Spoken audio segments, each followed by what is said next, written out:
The war in Afghanistan has become a major headache for Britain and the United States. Some experts say it's a war we just can't win.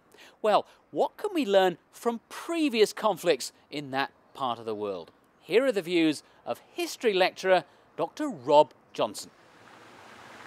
There have been at least 3 major conflicts which involved Britain in Afghanistan before, and each of them actually, funnily enough, involved having allies in the sense of the shape of Pakistan before it was known as Pakistan. What's particularly important is the importance of intelligence and the importance of winning over the hearts and minds of the local population. And all the military commanders on the ground at the moment are very conscious both of the history and of the importance of those 2 elements.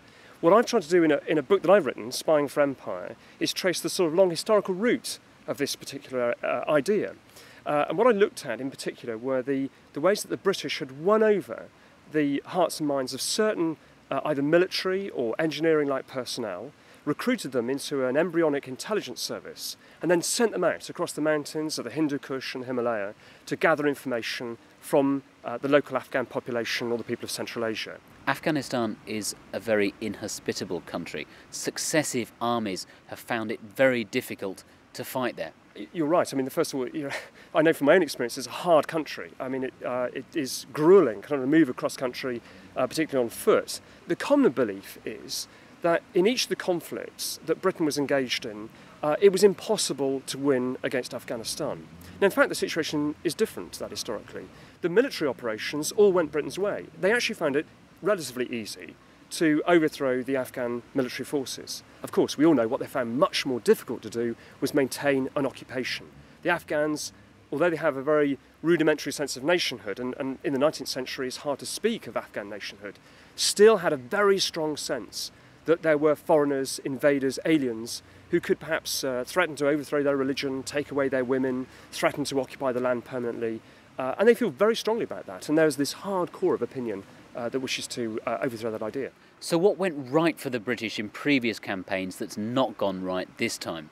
What the British tried to do, of course, was to build up trust in the local people, to establish an idea in their mind that the British were not there to stay. They were merely trying to establish some sort of cordon sanitaire against Russian influence in those days, and nowadays, of course, it would be against the influence of extremist jihadists. But they need to convey that idea now. Some observers are very pessimistic about the situation in Afghanistan. Are you as well? I'm pessimistic on some fronts, in that I foresee that there's going to be a lot more violence and a long drawn-out campaign before we see any glimmer of success, or what we might measure as success. And there's arguments, of course, about what that might be itself. What also makes me pessimistic is how often in any insurgency-style conflict, how easy it is to slip into a much more bitter and antagonised conflict. What I'm optimistic about, again from the historical record, is that Britain has a long track record of counterinsurgency operations that have worked quite well.